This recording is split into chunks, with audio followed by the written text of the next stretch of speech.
Pues mientras el aroma dulce y marchito de las flores seguía impregnando la capilla y el ataúd acababa de cerrarse con ese eco que corta el aire, ella apareció. Verónica Alvarado, la exesposa que lo había dejado atrás hacía 15 años, con tacones afilados y un vestido que parecía más propio de una gala que de un velorio, cruzó el pasillo como si el lugar le perteneciera, exigiendo los 24 millones de dólares de la herencia como si aún tuviera algún derecho sobre él. Lo que vino después arrancó las máscaras de todos los presentes, desatando una disputa que ella jamás imaginó perder. Cuando las puertas se abrieron aquella tarde gris, en la que la luz se filtraba opaca entre los vitrales, mi corazón ya estaba roto más allá de lo soportable. El ataúd de mi hijo pulido y solemne reposaba sobre el altar rodeado de flores blancas, sus preferidas. El canto que tanto amaba acababa de terminar, dejando un silencio espeso, como si el aire se negara a moverse. Fue justo en ese respiro sagrado de dolor cuando ella decidió entrar. Verónica Alvarado avanzó por la capilla con la seguridad de quien llega a firmar un contrato, no a despedir al hombre que abandonó 15 años atrás. El tac-tac de sus tacones de 10 centímetros atravesó el silencio, como una navaja, obligando a todos a voltear. Su vestido negro, demasiado lujoso para la ocasión, se pegaba a su figura como si intentara robarse la atención. Pero fue su sonrisa, esa sonrisa ladeada, calculada, lo que me heló la sangre. «Estoy aquí para reclamar lo que me pertenece», anunció con una voz firme, claramente ensayada, como si hablara frente a un juez. «Los 24 millones de dólares que mi esposo dejó. Como su esposa legal tengo completo derecho a recibirlos». La capilla quedó sin aire. Algunos soltaron un jadeo ahogado, otros se miraron confundidos entre sí. Yo no me giré todavía. Mis ojos siguieron fijos en la placa de latón que brillaba sobre el ataúd, como si su nombre ahí grabado fuera lo único real en ese momento. Ni siquiera habían entregado su cuerpo a la tierra, y ella ya estaba allí como un ave rapiña buscando arrancar lo que quedaba de él. No sentí tristeza. Lo que subió por mi pecho fue un calor denso, casi ardiente, tensándome la garganta. Una furia silenciosa se acomodó justo debajo de mis costillas. Mi difunto esposo siempre decía que yo tenía la paciencia de una pared de cantera. Ese día necesité cada pedazo de esa paciencia. A un lado de Verónica estaba su joven abogado, claramente incómodo, hojeando documentos dentro de una carpeta azul. Su voz temblaba mientras balbuceaba palabras como estado civil, derechos de supervivencia, cláusulas, términos que él mismo parecía no comprender. Ni siquiera sabía que ella había renunciado a todo derecho en el acuerdo de divorcio. Miré discretamente a mi izquierda, donde mi abogada Mariela Sáenz ya sacaba una carpeta discreta de su bolso. Me hizo una seña mínima. «Todavía no». «Aguanta», decía su mirada. Los murmullos comenzaron a extenderse por la capilla como una marea inquieta. La entrada de Verónica no solo derrumbó el silencio, destrozó la frágil calma que yo había tratado de sostener ese día. Algunos dolientes bajaron la vista, otros me observaban esperando verme caer, quebrarme, pero no lo hice. Lentamente me di vuelta para enfrentarla. Verónica sostuvo mi mirada sin titubear. En sus ojos había una seguridad helada, la de quien cree haber ganado antes siquiera de empezar. Levantó el mentón con un orgullo que rozaba la insolencia. Tal vez esperaba que implorara, que llorara, que hiciera un escándalo frente al altar. Pero mi silencio la descolocó. Su voz subió un tono más ansiosa, más cortante. «No he venido a pelear, solo quiero tomar lo que es legalmente mío».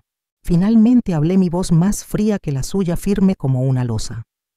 «Ya no eres su esposa. Un segundo». Eso bastó para que la duda cruzara su rostro. Su abogado le murmuró algo mientras revisaba otra página, pero pude verlo. Ella contaba con mi ignorancia, con mi dolor. Creía que este funeral sería su escenario, que yo estaría demasiado rota para enfrentarla. Fue entonces cuando Mariela dio un paso al frente, silenciosa como una sombra, y entregó al oficial de la iglesia una copia del decreto de divorcio, sellado, autenticado, innegable. La renuncia absoluta a cualquier reclamación, Había sido firmada hacía más de una década. No tuve que añadir nada.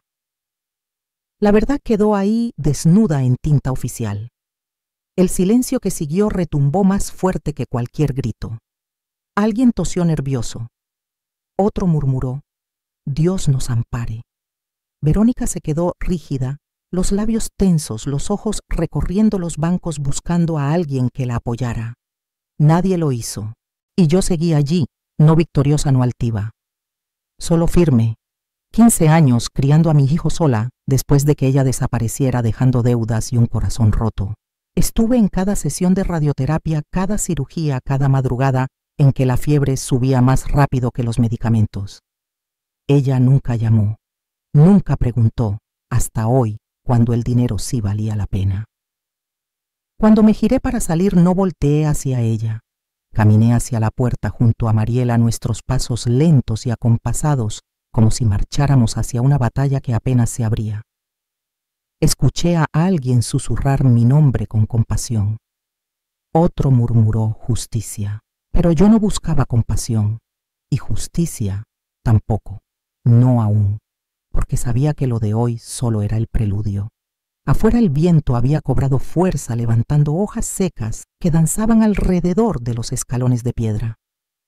Mariela me alcanzó y sin decir nada me entregó un sobre marrón. Lo sujeté bajo el brazo, sintiendo su peso como un augurio. Las dos sabíamos que ese sobre sería necesario antes de lo que cualquiera admitiría. El director de la funeraria nos alcanzó en la acera visiblemente inquieto, balbuceando disculpas por la interrupción ocurrida dentro de la capilla. Le dije que no se preocupara. La muerte no siempre trae dignidad, respondí con calma. Después de oír eso, se quedó sin palabras, pero tampoco necesitaba encontrarlas. Subimos al coche. Mariela tomó el volante. Me acomodé en el asiento del pasajero mirando por la ventana cómo la luz de la tarde se apagaba entre edificios con las manos cruzadas sobre el regazo, respirando despacio. No era serenidad, era control, y eso es distinto. 11 minutos exactos tardamos en llegar hasta la oficina de Sáenz Asociados en pleno centro. La asistente ya había preparado la sala. Al cerrar la puerta con un leve clic, sentí como si hubiera sellado el ruido del mundo afuera.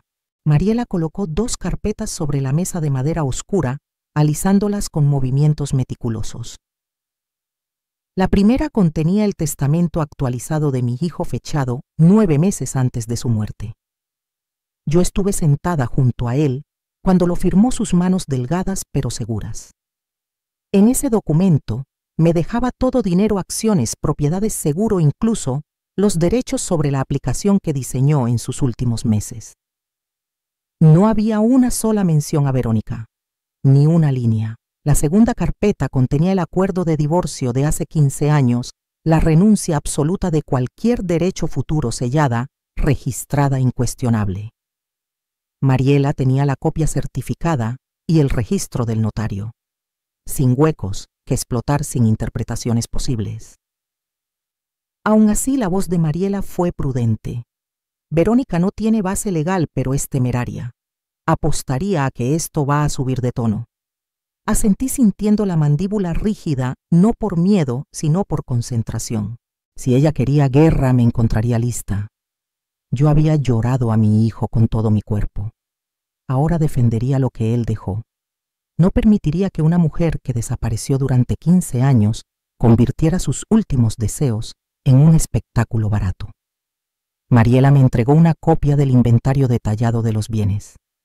Lo revisé por encima: cuentas, acciones, la casa del lago, el apartamento, incluso el coche.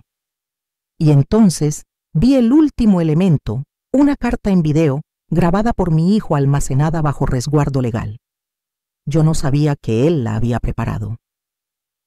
Mariela cerró la carpeta con un golpe suave pero decidido. Es momento. Condujimos al juzgado. No era una audiencia formal, sino una reunión privada con el juez, encargado de procedimientos de emergencia. Una cortesía concedida por el tamaño del patrimonio y por el evidente conflicto alrededor. El juez aceptó revisar los archivos de inmediato y confirmar que cualquier reclamación de Verónica sería invalidada en cuanto se presentaran los documentos. En menos de una hora, emitió una orden de protección temporal sobre los bienes. Fue un récord incluso para Mariela, que rara vez mostraba sorpresa, pero levantó levemente las cejas cuando el documento llegó tan pronto. Al salir el cielo estaba casi negro. Las nubes se juntaban como un telón antes de una tormenta. En los escalones del juzgado sonó el teléfono de Mariela. Era el abogado de Verónica. Ella respondió en altavoz, dejándome escuchar cada palabra. La voz de él temblaba mientras pedía una reunión para negociar una posible resolución. Mariela respondió con una frialdad impecable. Todas las comunicaciones debían ser por escrito, y la intromisión de Verónica en un servicio religioso sería incluida en cualquier respuesta futura. No hablé durante la llamada. No necesitaba. Pasé años guardando silencio por la paz, por mi hijo o por la familia. Ese tiempo se acabó en el instante en que Verónica pronunció $24 millones frente a su ataúd. Aquella noche, ya en casa, abrí la carta en video. Mi hijo aparecía sentado cerca de la ventana, en la misma silla donde leíamos juntos cuando era niño. Su voz era suave, firme, aunque la debilidad física ya se veía en su postura. Habló de la fundación que quería que yo construyera de becas comunitarias del jardín conmemorativo detrás del laboratorio de tecnología. Luego habló de mí, de mi apoyo, de la fuerza que esperaba que continuara mostrando incluso cuando él ya no estuviera. Y casi al final dijo algo que marcó mi alma. Si ella regresa, necesito que te mantengas firme no solo por mí, sino por ti. Ella se alejó de mí, pero tú, mamá, tú nunca lo hiciste. Te mereces todo lo que te dejé. Te elegí a ti. Reproduje esa última parte 2 veces, dejando que sus palabras se asentaran en mi pecho como una mano cálida y dolorosa a la vez. No lloré. No esa noche. Ya habría tiempo para eso. Tenía una decisión que tomar. Abrí el cajón del escritorio y saqué un bloc. Escribí 3 nombres. 3 personas que apoyaron a mi hijo cuando Verónica no lo hizo. 3 testigos de hechos que ella jamás podría negar. Una tenía acceso a registros hospitalarios, otra a contratos de desarrollo. La tercera conservaba correos electrónicos personales nunca divulgados. No era venganza, era protección. No iba a permitir que Verónica reescribiera la historia. No mientras yo siguiera respirando. No mientras su voz siguiera viva en mi memoria. A la mañana siguiente las noticias corrieron. No sobre el dinero, eso vendría después, sino sobre lo ocurrido en la iglesia a la entrada de Verónica. El enfrentamiento, el silencio que la siguió. Antes del amanecer mi teléfono no dejó de sonar vecinos antiguos, primos distantes, voces que no escuchaba desde hacía años preguntando cómo estaba. Pero bajo la preocupación siempre había algo más. Curiosidad, duda. Ese matiz sutil que se cuela cuando alguien aún no decide a qué versión de la historia aferrarse. No respondí. Me senté en la mesa de la cocina con una taza de café negro entre las manos, mirando cómo el primer rayo de luz despuntaba sobre el patio. El mismo patio donde mi hijo había jugado de pequeño, donde asábamos carne los domingos, donde planté No me olvides durante su primera ronda de quimioterapia. Era un rincón sereno, un lugar donde los pensamientos podían asentarse como polvo en la luz de la mañana, pero aquella calma duró poco. Cerca de las 10, Verónica Alvarado publicó una fotografía, un recorte antiguo de mi hijo, una imagen que jamás tuvo derecho a compartir. La acompañó con una frase breve, con el corazón roto por decir adiós al amor de mi vida, que se haga justicia, y enseguida comenzaron a aparecer los comentarios. La mayoría provenían de gente que no sabía la verdad, o no tenía interés en conocerla. Personas que tomaron su versión como si fuera evangelio y la propagaron como chispa en hierba seca. Había emojis, tristes palabras como valiente, injusto, trágico. Más de uno mencionó abogados. Uno incluso escribió que ella debía pelear por lo que era suyo, y en ese instante supe que algo acababa de cambiar de forma irreversible. Ya anticipaba una guerra legal, tenía los documentos asegurados, pero esto era distinto, esto era público, era percepción. Y si algo aprendí en esta última década, es que la mayoría cree lo primero que ve, incluso si es una mentira fabricada. Le envié un mensaje a Mariela Sáenz. Su respuesta llegó tan rápido como un trueno. Ya lo estamos monitoreando. Estamos preparando una línea temporal para su divulgación. Una hora después, Jimena la CFO de mi hijo me llamó. Había recibido 2 solicitudes de periodistas preguntando por la viuda. Jimena dijo esa palabra con un veneno apenas contenido que agradecí profundamente. Le pedí que esperara. No íbamos a reaccionar, íbamos a responder. Y entre esas 2 acciones existe un abismo. Al mediodía conduje hacia el centro para encontrarme con Mariela. Había reservado una sala silenciosa en una biblioteca privada que antes funcionó como banco. Muros gruesos, puertas pesadas, 0 oídos curiosos. Lo que preparábamos no era solo legal, era una estrategia para proteger la reputación de mi hijo. Mariela desplegó el plan en 3 partes. Primero, reforzar la posición legal con la orden temporal del juez e iniciar una moción permanente que frenara la intromisión de Verónica. Eso ya estaba en camino.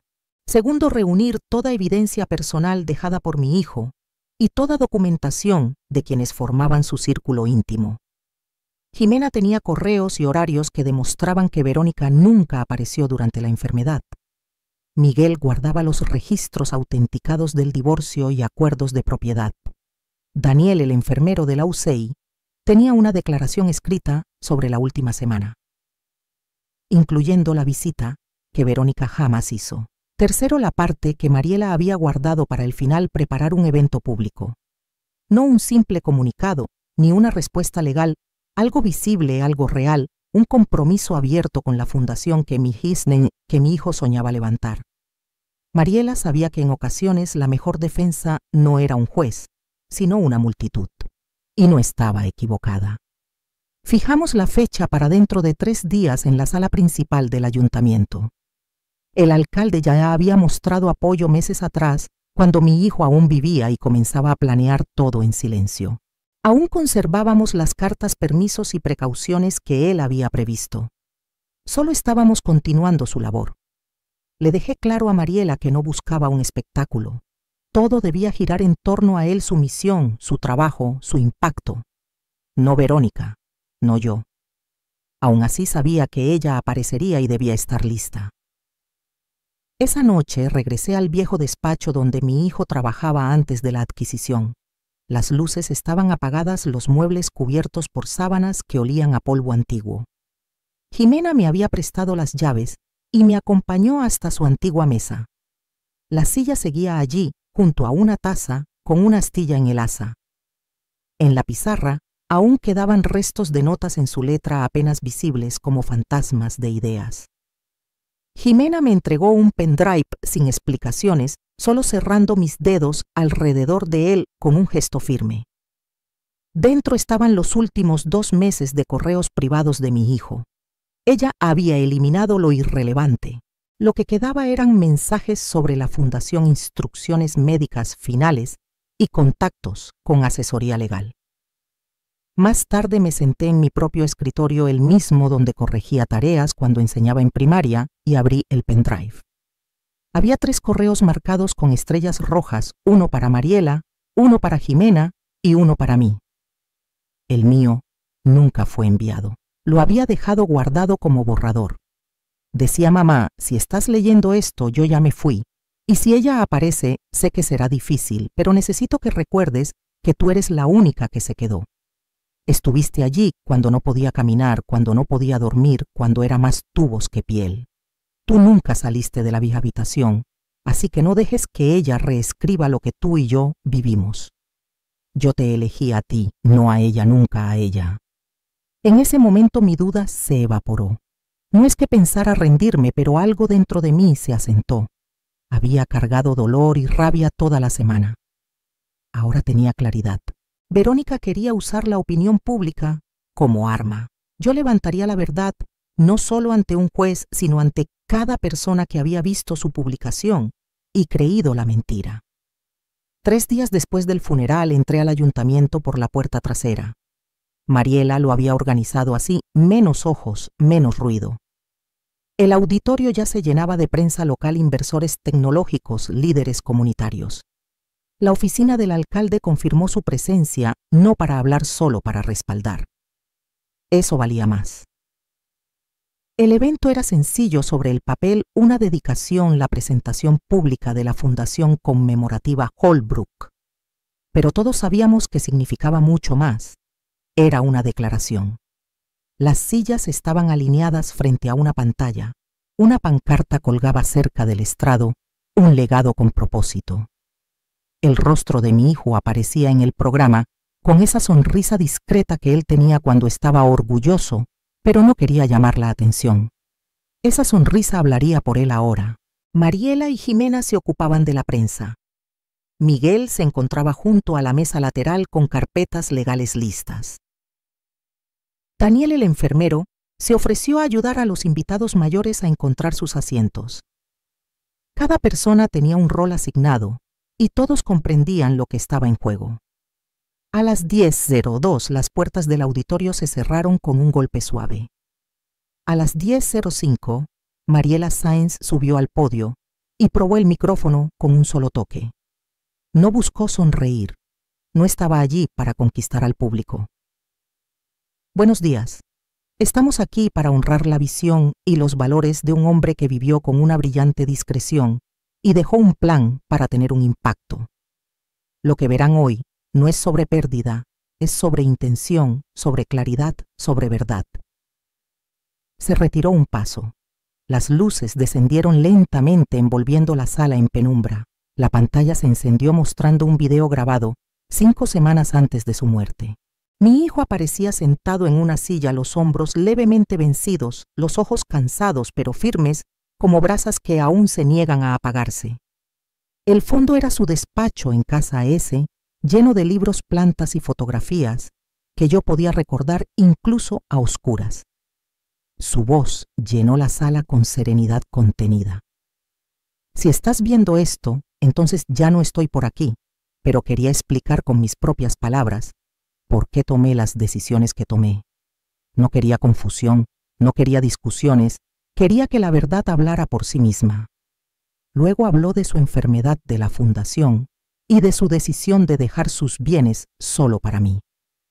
Nada de rabia, nada de revancha, solo lógica, solo verdad.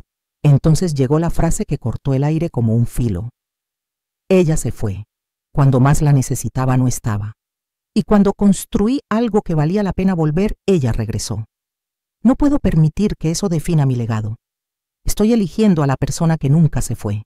Cuando el video terminó, el silencio pesaba como una manta gruesa sobre los hombros de todos. Nadie tosió, nadie se movió. Me puse de pie porque ya no podía quedarme sentada. Crucé el escenario sintiendo cómo cada respiración en la sala parecía suspendida. Había hablado décadas ante estudiantes, ante familias, ante equipos completos de maestros. Pero esto no era un discurso, era una línea trazada en tierra firme. Agradecí a los presentes, reconocí la presencia del alcalde y luego leí los nombres de los primeros beneficiarios de la beca. Escuelas, proyectos tecnológicos, el fondo de ayuda médica que llevaría su nombre. Cada palabra era un ladrillo más en la casa de su legado. Después enfrenté la tormenta. Algunos de ustedes pueden haber visto publicaciones en línea, escuchado rumores, leído comentarios. No responderé a chismes, responderé con evidencia. Mariela bajó las luces otra vez. Aparecieron correos electrónicos, fechas, etiquetas, conversaciones verificadas con Mariela, con Jimena, conmigo. Después, documentos legales digitalizados. El divorcio, la renuncia, las firmas. La línea resaltada en amarillo, donde Verónica Alvarado aceptaba renunciar a cualquier reclamo futuro. Finalmente, la última diapositiva. Una captura de pantalla de un correo electrónico que Verónica había enviado a una amiga 6 semanas antes del funeral. Alguien lo reenvió anónimamente a la oficina de Mariela. Decía: «No me importa lo que cueste. Estoy volviendo para tomar lo que debería ser mío. Él me lo debía. Y si su madre quiere una guerra, estoy lista». Miré al público. Esa era su historia. Esta es la mía. Y esta fundación, este legado, pertenece al hombre que lo ganó, no a la que lo dejó, no a la que regresó cuando aparecieron los titulares. Los aplausos comenzaron tímidos, luego crecieron hasta llenar la sala. No sonreí, no levanté la mano, solo asentí una vez y regresé a mi asiento. Verónica estaba allí. La había visto entrar tarde escondida detrás de unas gafas oscuras. Cuando las luces volvieron, se levantó y salió. No gritó, no habló, pero el sonido de sus tacones golpeando el piso se propagó como un desafío, como si pidiera que alguien la siguiera. Nadie lo hizo. Mariela se inclinó hacia mí y murmuró: «Ella va a contraatacar». No respondí. No hacía falta. Por supuesto que lo haría. Y nosotras ya estábamos preparadas. Después del evento, la gente se acercó con historias que yo nunca había escuchado: un compañero de universidad, un mentor de tecnología, un padre cuyo hijo recibió clases gratuitas de la aplicación que él creó en su último año de vida.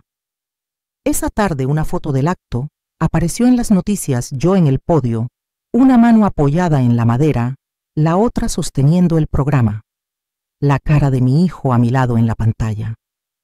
El titular decía: «Una madre protege el legado de su hijo», y así había sido público, contundente, sin gritos, sin furia. Solo hechos tan afilados como cuchillos ceremoniales. A la mañana siguiente desperté con un silencio casi extraño, sin llamadas, sin mensajes, sin correos de Mariela. Pero no confundí silencio con calma. Era ese tipo de quietud que aparece justo antes de que algo se rompa. A las 8:30. Mariela me envió un mensaje breve: «Mantente alejada de las redes sociales». Su tono era siempre profesional, pero pude sentir la prisa detrás de esas 4 palabras. Obedecí. No tuve que esperar mucho. Media hora después, Jimena llamó. «Verónica publicó algo, un clip de video. Ediciones recortadas de tu hijo fuera de contexto. Parece como si él se hubiera arrepentido de cambiar el testamento». Cerré los ojos, respiré hondo despacio. El evento en el ayuntamiento la había sacudido. Ahora estaba jugando sucio. Esa tarde, Mariela y yo nos reunimos nuevamente en la misma sala privada del antiguo banco. Ella ya había descargado el clip, lo había respaldado, transcrito, y tenía un equipo examinando cada corte, cada sombra, cada fragmento manipulado. No existía grabación completa que permitiera comparar ningún archivo bruto donde esas palabras aparecieran tal cual. Era una fabricación cuidadosa, un engaño pulido, para que pareciera real, lo bastante sutil para manipular a quienes deseaban creerle.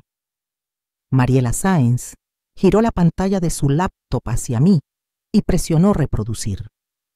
La voz de mi hijo emergió, pero descuartizada, frases cortadas, movidas de orden, silencios arrancados. Sonaba inseguro, como si dudara, como si no fuera él. Entonces la voz de Verónica Alvarado se superpuso, suave, casi dulce, una falsa ternura que se adhería a la piel como humedad en un cuarto cerrado. Cada palabra insinuaba que yo había manipulado a mi propio hijo, que lo había presionado para excluirla. Había titulado el video «Que la verdad sea escuchada». Ya estaba circulando por todas partes, y los comentarios cambiaron con rapidez cruel. Gente desconocida la llamaba valiente. Otros me llamaban avara.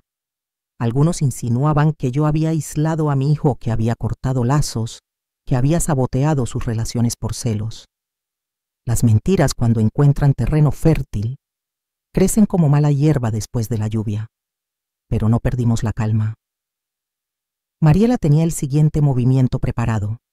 La primera parte era directa: divulgaríamos el video completo, intacto, con sello de tiempo y registrado en una sola toma.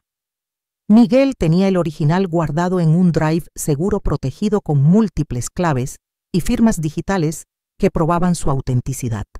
La segunda parte requería más manos.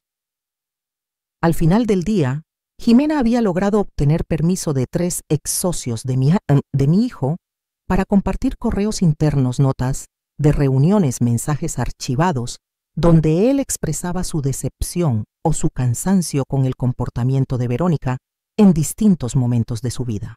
En uno de esos mensajes 2 años antes de su muerte, él había escrito: ella contactó de nuevo, no para preguntar por mi salud, no para disculparse, solo para saber si la IPO se había completado. Estoy cansado de fingir que la gente se preocupa cuando no lo hace. Ya no tengo energía para esto. Mariela organizó todo en un paquete impecable etiquetado como documentación de patrón de conducta. Frío, limpio, profesional. Demoledor por su misma sobriedad. A la mañana siguiente celebramos una conferencia de prensa. Nada ostentoso, una sala sencilla, un proyector, carpetas impresas para cada periodista. Mariela abrió la sesión con una frase que retumbó en el aire quieto. La desinformación es peligrosa. Aquí está la verdad. Luego proyectamos el video original, la voz real de mi hijo, sin cortes, sin dudas, nombrándome como su ejecutora, su cuidadora, su única familia presente. Entregamos las pruebas, respondimos preguntas, sin escándalo, sin dramatizaciones, solo hechos firmes como piedra volcánica. Verónica no respondió públicamente, pero no lo necesitaba. El golpe a su credibilidad ya se veía en cada rincón digital. Esa misma noche, un blog que la había alabado antes publicó una rectificación discreta. Otro eliminó el video manipulado.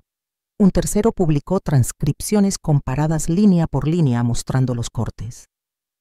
Pero no me bastaba. Los hechos me respaldaban, sí, pero yo necesitaba algo más profundo, claridad absoluta. Así que tomé una decisión. Llamé a Jimena y le pedí que liberara el memorando interno que mi hijo había escrito durante su última hospitalización. Era un documento dirigido a la junta directiva, pero su esencia era íntima. Hablaba de la fundación, de por qué la quería en mi nombre, de su deseo de alejar su legado de quienes lo abandonaron. Al final escribió: no quiero que mi nombre sea usado para nada falso, nada superficial. Si la gente va a recordarme, que sea por lo que realmente hice y por quién realmente me apoyó. Mariela dudó. Era un arma pesada, una pieza que podía encender otra polémica. Pero yo insistí: la claridad no existe sin luz. El memorando se publicó al mediodía con el aval de la Junta y de la Fundación. No mencionaba a Verónica por su nombre, pero su sombra quedaba exhibida en cada línea. Esa noche mi bandeja de entrada se llenó de mensajes inesperados: supervivientes de enfermedades graves, cuidadores agotados, hijos que habían acompañado a padres moribundos. Me escribían para decir que entendían. Habían visto a gente que aparecía tarde, solo cuando había algo que reclamar. Sus palabras me sostuvieron, pero no por completo, porque Verónica no había terminado todavía. A las 10:30 de esa noche, Mariela me llamó de nuevo. Presentó una moción para impugnar el testamento. Alega coerción, alega que tu hijo no tenía capacidad mental plena cuando hizo los cambios finales. Le pregunté cuán fuerte era la acusación. Débil, dijo, pero obligará a una respuesta. Abrirá el descubrimiento. Forzará la revisión de registros. Le respondí con calma: no le tengo miedo a los registros, porque cuanto más profundo escarbara, más verdades encontraría. Esto ya no era sobre una mentira. Era sobre carácter, y el carácter deja huellas más largas que cualquier herencia. La moción llegó un jueves por la noche. Mariela me reenvió el archivo a las 21:42, puntual como siempre. Limpio. Subrayado, con una nota al final: no necesitas responder aún, pero deberías ver esto. Leí cada página lentamente bajo la luz tibia de la cocina. El equipo legal de Verónica me acusaba de influencia indebida, de manipular emocionalmente a mi hijo, a mi hijo, de aislarlo, de empujarlo a reescribir su testamento cuando estaba medicado, débil, vulnerable. Me llamaban controladora, opresora, implacable. Me quedé sentada frente a la misma mesa donde alguna vez extendí proyectos escolares, donde le corté el cabello a mi hijo entre risas nerviosas durante su primera quimioterapia. Y ahora esa mesa cargaba un expediente que me acusaba de haberlo quebrado, de haberlo robado, de haber usado su dolor para mi beneficio. Permití que el peso de aquello me atravesara. No rabia todavía, no, sino un dolor antiguo, un dolor que reconocí de inmediato como un huésped que alguna vez creí haber despedido y que regresaba sin pedir permiso. Ese dolor volvió a hundirse en mí aquella noche, pesado como el aire cálido antes de una tormenta. Leer esa moción era regresar a cada hora que pasé sentada junto a su cama, a cada momento en que sostenía una bolsa para el vómito con una mano y sus dedos temblorosos con la otra, a cada vez que presioné el botón de morfina cuando la enfermera tardaba demasiado. Ellos me llamaban implacable, pero ellos no estaban ahí cuando yo le leía cuentos para distraerlo de las náuseas, cuando cambiaba sábanas empapadas a las 3 de la madrugada, cuando le masajeaba los pies para que el dolor aflojara lo suficiente como para dejarlo dormir. Tampoco estaba en la noche en que despertó gritando confundido sin recordar qué año era, ni la tarde en que con plena claridad y una fuerza que apenas conservaba, me pidió que me asegurara de que ella no recibiera ni un centavo. Yo estuve ahí. Así que dejé que el peso de la acusación se asentara sobre mí sin huir, sin expulsarlo. Me serví un vaso de agua fría. Me quedé inmóvil dejando que la corriente de palabras me atravesara hasta que pude sentir el suelo firme bajo mis pies otra vez. Y recordé quién era. No la caricatura que describían sus abogados, sino la mujer que se quedó. A la mañana siguiente me reuní con Mariela en su oficina. Ella ya tenía un borrador de nuestra respuesta, pero antes de hablar, permanecimos un rato en silencio. Me observaba como si esperara que yo me quebrara, gritara o llorara. No hice ninguna de esas cosas. Solo dije, vamos a hacerlo de forma limpia. Vamos a hacerlo final. Ella sintió con una sonrisa breve que parecía aprobación y alianza. Acordamos preparar una declaración juramentada completa, el testimonio de Daniel como enfermero, la declaración de Jimena como CFSO, los registros autenticados de Miguel. Incluiríamos toda la cadena de correos electrónicos, las grabaciones, el memorando de mi hijo, cada pieza de verdad. Pero yo sabía que el siguiente paso no podía ser únicamente legal. Necesitaba algo más profundo, algo humano. Le dije a Mariela que quería escribir una carta no para el tribunal, sino para la fundación y para la comunidad. Ella vaciló apenas un segundo, pero finalmente aceptó. Ese fin de semana me senté con un bolígrafo como lo hacía cuando corregía tareas en mis años de maestra y escribía a mano. La mantuve simple. Yo no soy la voz de mi hijo, pero soy el eco de lo que él creía. Él creía en la justicia, en la decencia, en la verdad, que no necesita gritar para ser escuchada. Yo estuve a su lado no por reconocimiento, sino por amor, y porque creo en lo que él quería que esta fundación fuera. La semana siguiente, Mariela registró la refutación completa. Era más extensa, más robusta, más precisa que la moción original, y entonces esperamos. Durante ese tiempo, Verónica hizo justo lo que habíamos previsto. Fue a la prensa. Lloró frente a cámaras, interpretó el papel de viuda destrozada, habló de amor, de memoria, de corazones rotos. Mostró fotos escogidas con precisión quirúrgica. Pero algo había cambiado la duda. El público ya no se tragaba todo. Algunos artículos empezaron a usar la palabra supuesto al referirse a sus acusaciones. Otros mencionaron el video completo, los correos, las inconsistencias. La verdad no siempre corre. A veces avanza. Está firme, inevitable. Mariela me advirtió que el juez podría tardar semanas. Incluso me dijo que Verónica podría intentar presionar por una audiencia, pedir aplazamientos, desgastarnos con el tiempo. Le respondí sin pestañear. No me asustaba esperar. Yo había esperado análisis de sangre, biopsias, pronósticos. Esperar documentos no era nada comparado con ver a un hijo deteriorarse día tras día. Durante esos días mantuve mis manos ocupadas.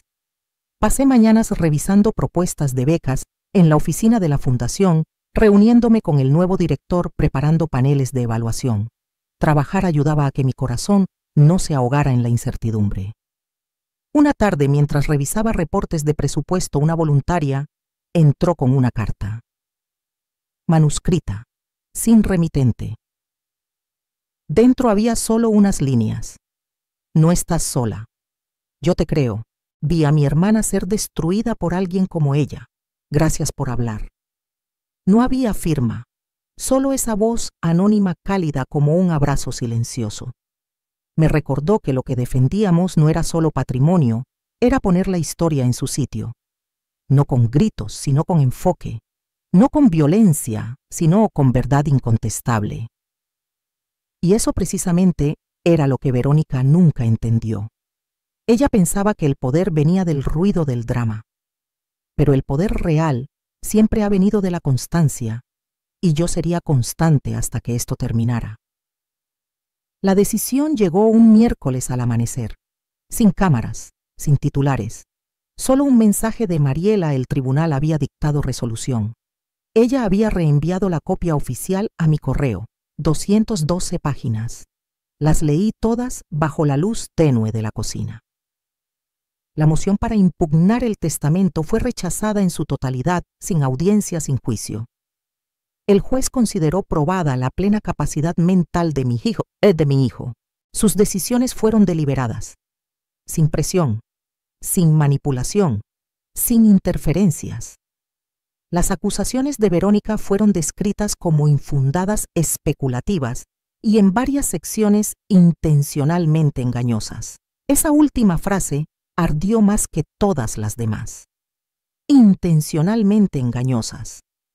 En el lenguaje del tribunal, esas palabras no solo significaban derrota, significaban exposición, significaban vulnerabilidad, significaban consecuencias. El siguiente movimiento se desencadenó más rápido de lo que incluso Mariela Sáenz había anticipado. En 48 horas el tribunal ordenó una audiencia para analizar posibles sanciones contra el equipo legal de Verónica Alvarado por abuso del proceso manipulación del sistema y por intentar engañar a un tribunal de sucesiones con material adulterado.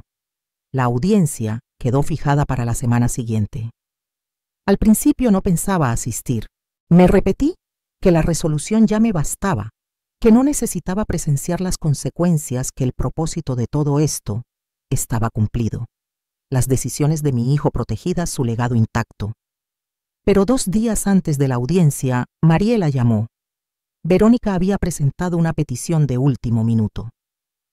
Pedía que la audiencia se hiciera a puerta cerrada, alegando angustia emocional, que su reputación correría peligro, que aquello afectaría cualquier intento de reconstruir su vida laboral.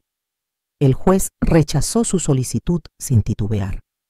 Y en ese instante supe que estaría allí sentada en la última fila como testigo muda del cierre definitivo de esta historia. Llegué temprano el día de la audiencia. La sala era pequeña, silenciosa, casi claustrofóbica, iluminada por luz fría que caía desde ventanales altos. No había medios, solo las partes implicadas, sus abogados y algunos empleados del tribunal. Mariela se acomodó a mi lado, su postura relajada pero atenta. Verónica entró 5 minutos antes del inicio, vestida con un traje azul marino demasiado formal para el ambiente sencillo de ese tribunal. Llevaba el cabello recogido, en un moño apretado, que dejaba ver el temblor de su nuca. No recorrió la sala con la mirada. Sabía que yo estaba ahí, pero no me buscó. El juez entró, y la audiencia comenzó sin preámbulos ni dramatismos, solo un análisis metódico de lo ocurrido. Revisaron la moción que Verónica había presentado, el video manipulado, que hizo público la forma en que fue editado, la declaración juramentada que desmontaba su versión. Se revisaron registros financieros, antecedentes legales, el patrón de comunicación que había tenido con gente cercana a mi hijo, el momento exacto de su reaparición, sus mensajes en redes sociales antes y después del funeral. Desarmaron todo pieza por pieza, como quien levanta una losa y encuentra lo que siempre estuvo debajo. Su abogado intentó alegar que ella había sido engañada, que no comprendía el alcance de lo que hacía, que actuó movida por el dolor. Pero el juez lo interrumpió con una frase que nunca olvidaré. El dolor de perder a un hombre que abandonó no excusa la manipulación de este tribunal. Al final quedó claro que las sanciones serían duras. El abogado de Verónica enfrentaría una revisión formal ante la Orden de Abogados del Estado. Ella misma tendría que cubrir los honorarios legales derivados de su moción fraudulenta. La cantidad era considerable. El tribunal ordenó congelar sus cuentas hasta que cumpliera con el pago.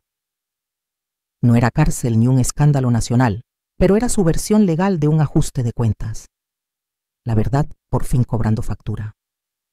Observé su rostro mientras el juez leía la resolución, ninguna expresión, pero sus manos no pudieron ocultar la verdad, apretándose, soltándose, temblando en un ritmo inquieto. Cuando la audiencia terminó, Mariela y yo nos levantamos. No nos acercamos a Verónica. No había nada más que decir. Pero mientras caminábamos hacia la salida, ella giró apenas el rostro, no lo suficiente para cruzar miradas, pero sí lo suficiente para mostrarme los ojos vacíos de alguien que por fin entiende que la batalla está perdida desde mucho antes de empezar. Ella entró, creyendo que podía moldear la realidad a su voluntad, y salió con su nombre manchado, sus cuentas congeladas y su red de mentiras al descubierto. Esa tarde, Mariela envió una declaración a los contactos de prensa de la Fundación. Breve, profesional.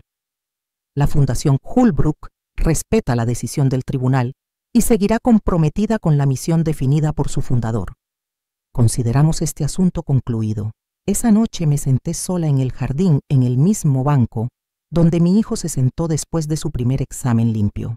El viento tibio del anochecer movía las hojas, y por primera vez en mucho tiempo pude respirar con cierta tranquilidad. No paz completa, pero sí esa calma que llega cuando una puerta se cierra de manera definitiva. En las semanas siguientes la fundación floreció. Recibimos más propuestas de alianzas de las que podíamos aceptar. Los primeros becarios ya estaban siendo seleccionados. El jardín conmemorativo comenzaba a tomar forma detrás del laboratorio, justo como él había imaginado. En cuanto a Verónica, se desvaneció de la vida pública, igual que se desvaneció de la vida de mi hijo 15 años atrás. Sin publicaciones, sin entrevistas, sin correos, sin intentos de contacto. Un día, llegó un sobre sencillo sin remitente, dirigido solo a mi nombre. Dentro no había carta, solo una foto antigua de mi hijo cuando era niño y un pedazo de papel con una sola palabra escrita a mano. Perdón, no respondí. No hacía falta.